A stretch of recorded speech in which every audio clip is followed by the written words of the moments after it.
It'd be a shame if they shut them all down. It's like a cornerstone, basically, of this whole area here. Coming up on WUFT's First at 5, a lawsuit not only threatens brick and mortar stores, but the patrons too.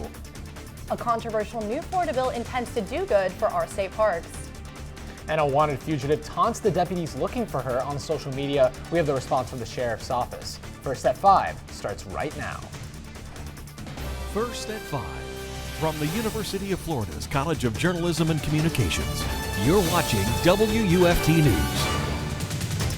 Gainesville's Oak Mall is faking a lawsuit that could potentially lead to its foreclosure. I'm Charlize Ramos. And I'm Juan Chaoui. WUFT's Carolina Tortorelli is live at the mall with more details about the legal proceedings.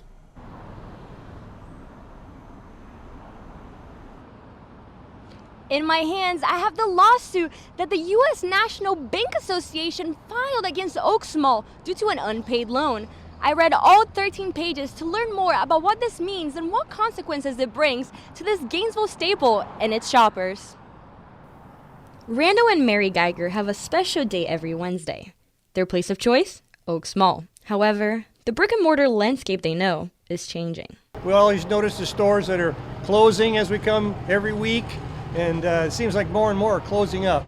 According to the United States Census Bureau, e-commerce sales have steadily increased for over a decade, hitting a record high of $1.12 trillion in 2023, a 330% increase from the $260.4 billion in 2013. Rando adapted to online shopping, though he still enjoys the in-person experience.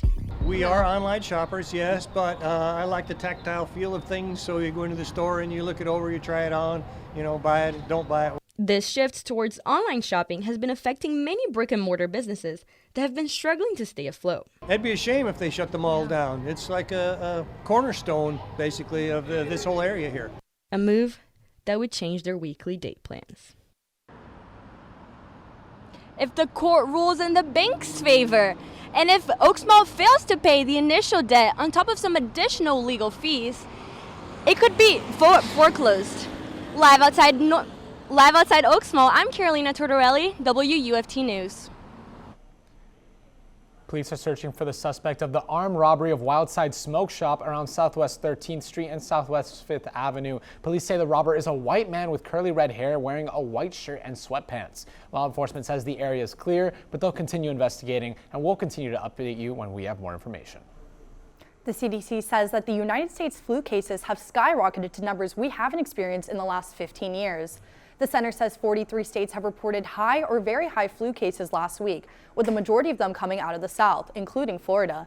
The number of doctor's visits for the flu or flu-like symptoms was higher than any winter flu season since 2009. It's gotten so extreme that some schools have had to shut their doors in some states like Texas. Some experts say the influenza spike may have a clear causation. We're seeing much fewer people getting this season's flu vaccine. We're actually seeing them come in and stay in the hospital longer. And that's very worrisome. Cleveland Clinic doctors recommend some safety tips to prevent the spread of the flu, like washing your hands, not touching the eyes, mouth, or nose, and wearing masks when you're unable to avoid people who are sick. A man is dead and another hospitalized after a fatal car accident in Columbia County. The Florida Highway Patrol was at the intersection of County Road 250 and Nash Road this morning to respond to the crash. A truck turning into the intersection was hit head-on with a motorcycle. The driver of the motorcycle was dead when officers arrived, and the truck driver sent to HCA Florida Lake City Hospital for treatment. The back and forth between the Alachua County Sheriff's Office and a wanted Gainesville woman is starting to go viral. She taunted deputies on social media, telling them to find her. On Tuesday, ACSO asked for information on the whereabouts of 27-year-old Quateria Richardson. Then this morning, the agency shared a screenshot of Richardson's post with part of the caption reading, "Do your job." The office responded to her post with one of their own saying they want to take her to the best bread and breakfast in town, implying the Alachua County Jail. She's wanted in connection to an aggravated battery case she was charged with last year. Deputies are asking anyone with information about Richardson to contact Crime Stoppers. The city of Gainesville is looking for their new fire chief after former interim fire chief Joseph Hillhouse stepped down from the role. Interestingly enough, the city posted the job 2 weeks ago on their official website, and the position still hasn't been filled. The potential offered salary ranges from $118,000 to over $180,000 a year. In case you're interested, there are 15 days left to apply. The National Weather Service has been tracking tornadoes in the Mississippi area this afternoon. Taking a look at our weather radar, we see these intense storms headed into the western Florida panhandle this evening. WFT meteorologist Maxham joins us now with the weather forecast to tell us when we can expect the storms to arrive here in Florida. Yeah, storms are going to be moving into the panhandle of Florida later tonight. We do have a slight risk of severe thunderstorms for the Pensacola area and Destin through the rest of this evening. We're seeing about 3 tornado warnings right now, so it's a pretty serious line of storms there. Storms will be weakening as they move into our area tomorrow. Today's story, very warm. We're well into the 80s this afternoon. In fact, tying a record temperature for a high this afternoon as we reached into the mid 80s. Currently it's 83 Stark, 81 Bronson, 79 Cedar Key. We're watching those storms, very intense today, but they'll be weaker as they roll through our area. I'll time out the storms and what you can expect behind them coming up in a few minutes. Florida Senate's proposal, nicknamed the Great Outdoors Initiative, is finally going into effect, and the policy can have massive implications for our state parks. The Senate's bill prevents building recreational and residential buildings like golf courses, pickleball courts, and lodges in state parks. Developers are up in arms since the bill was proposed last year. One of them proposed adding 3 golf courses at Jonathan Dickens State Park in Martin County and was soon shut down. State Senator Carlos Guillermo Smith supports the new legislation. Florida is a beautiful state. It is a beautiful state because of our natural beauty and the state parks that exist within the great state of Florida. Though state senators across the aisle share the sentiment, they question the function of the state parks. The bills are filed for the legislative session that will start on March 4th. Bradford County Sheriff's Office announced the Lake Sampson mitigation project started last month has been completed, bringing clear waters back to the community. Taking a look at the before and after photos on your screen, we can see just how effective the clean out of over 2 acres of overgrowth has been. The project focused on the mouth of the canal leading from Lake Sampson, locally called 3 Pipes. County Emergency Management says the clear canals will fix the lake water's flow. And in Alachua County, county commissioners met to discuss the details of a potential University of Florida animal shelter yesterday. This will replace Alachua County's 40-year-old shelter located at Northwest 53rd Avenue. 4 of the 5 county commissioners are in favor of a shelter on UF's campus. A minimum of 3 of the commissioners must agree for a proposal to be approved. Alachua County Communications Director Mark Sexton says the location of the new shelter would have advantages for the UF veterinary program. It would be better in every way. It would be better for the animals. It would be better for the staff that do a very difficult job. This project is $20 million and come from the county's general fund. Sexton is unsure when the shelter will be built, but looks forward to a potential partnership with the university. The Florida Department of Transportation announced they will be hosting a construction update open house for the State Road 200 project. The road has been closed from east of I-75 to Pine Avenue, where FDOT is adding medians to keep drivers safe. Attendees will get to see the construction progress and ask questions. The event will be held on Wednesday, February 26 from 5:30 to 7 at Ewers Center at the College of Central Florida. And the construction to revitalize Littlewood Elementary School has reached its peak. The school will keep the tradition and place a tree at the top of one of the new buildings as part of their topping out ceremony. The ceremony will be held at the site tomorrow at 11 a.m. with Superintendent of Schools Dr. Kamala Patton.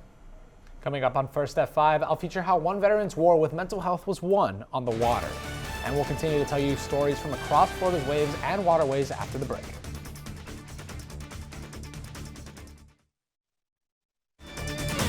You're watching WUFT-TV News. Data from the U.S. Department of Veteran Affairs shows a high number of veteran suicides every day. I met one man who beat the odds and found a new purpose in life. A childhood pastime that has now given purpose to his life. Bob Centefani spends hours alone with nature, immersed in thought.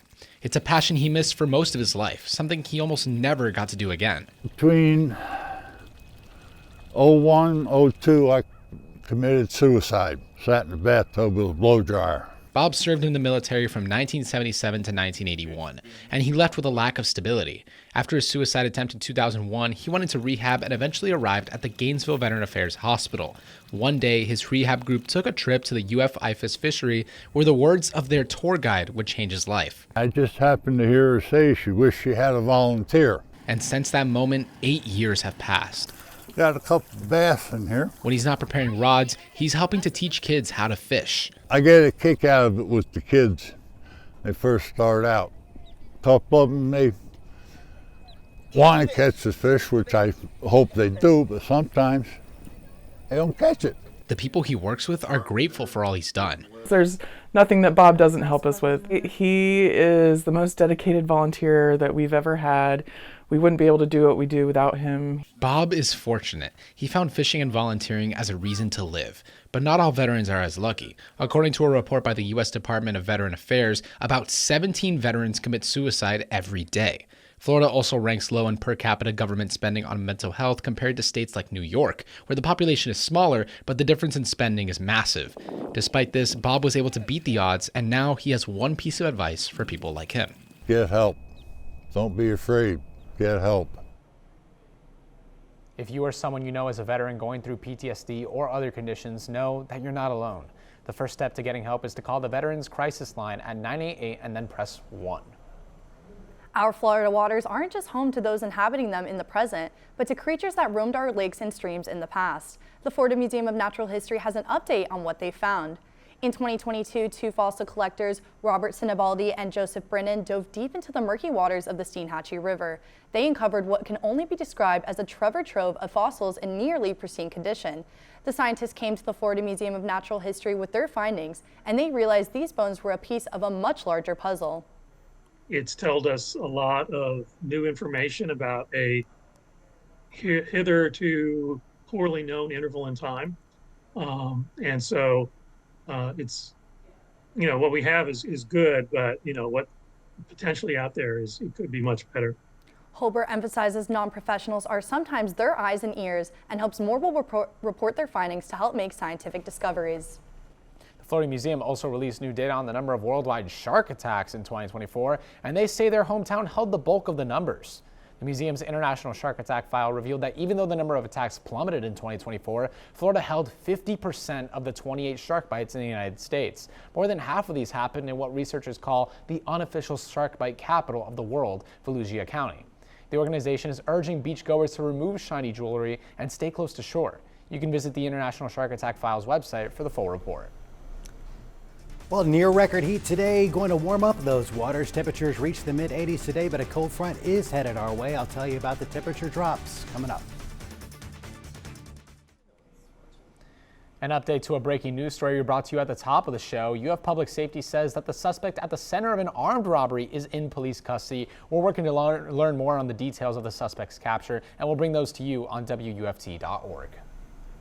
And while it was hot and sunny today in Gainesville, it looks like that won't be the case moving into tomorrow. That's right, Charlize. Throughout the next 7 days, we're going to be seeing colder temperatures and some rain. We're going to leave the rest of that information up to UF meteorologist William Maxham. Yeah, guys, it's all coming our way. First is the heat, then the cool temperatures today. We're pretty much at record highs, 85 in Gainesville. Actually, the record 86 degrees. It did briefly hit 86 degrees, so we tied our record high in Gainesville of 86 degrees. It hasn't been a record for very long. The old record set back in 2019, so just a few years ago. But temperatures are very warm all around the region. We're near records in most of north central Florida. We've got a clear sky. Well, a mostly clear sky right now. Some clouds in the distance. We are tracking some thunderstorms that are going to move into Florida this evening, but not in our part of the state just yet. That's going to be tomorrow. As we look out to the west, that's where the storms are going to be moving into the next 24 hours. Currently it's 83, Palatka 84 into the villages, a little cooler along the water into the 70s here. We've got winds coming out of the south, and they're helping to pump in heat and moisture, fueling some very strong thunderstorms across parts of Mississippi and Alabama. This is where we have an enhanced risk for severe weather today. Forecast was for a couple of strong tornadoes potentially to develop, and we do have a couple of warned cells that are spinning, and you can see that flashing polygon here near Hattiesburg. This rotating storm is moving to the northeast very quickly up towards the Meridian area, and yeah, there is some potential for tornadoes even in Florida tomorrow, but that potential is shrinking. The best energy associated with these storms is going to be moving to the north, while the instability or the warm, moist air stays locked into the coast. So we're not seeing quite as much potential for strong to severe storms tomorrow, but still a few are possible into the evening. So tomorrow we'll wake up. Some patchy fog is possible. We'll be into the mid-60s in the early part of the day.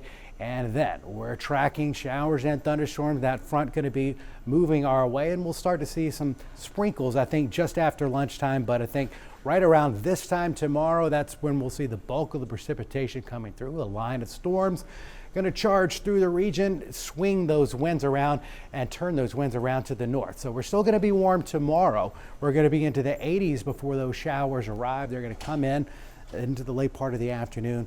Behind it, we'll see a drop in temperatures. Some storms could be strong to severe, but the risk is not as high. You know, today's risk was a 3 out of 5. Tomorrow's risk is a level 1. So just a few strong to severe storms are possible. Otherwise, we've got another storm system coming through over the weekend.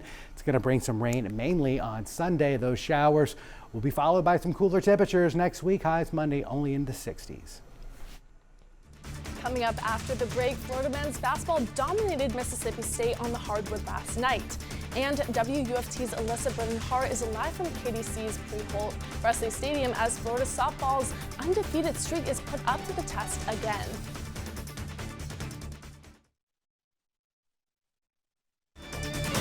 You're watching WUFT-TV News. Welcome back to sports. I'm Jada Ross. The Gators men's basketball team remains red hot as they chase a potential 1 seed for March.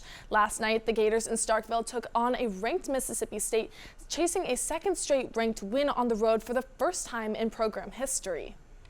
Early in the first, Gators up by 2. Clayton drives the basket, hits a fadeaway jump. Gators up by 4. Later in the half, Gators down by 2. Thomas Hauk at the top of the arc. He bounces it to Clayton. Clayton fires from the deep. Gators now up by 1. Early in the second half, Gators down by 1 again. Denzel Aberdeen hits the 3. Gators now up by 2. Aberdeen finished the game with 20 points. Seconds later, Bulldogs turn over to the Gators. Hauk with a gorgeous bounce pass over to Aberdeen. He slams it down. Gators now up by 5. Let's look at this pass again by Hauk to Aberdeen. Gorgeous. It's so nice. We are having to show it twice.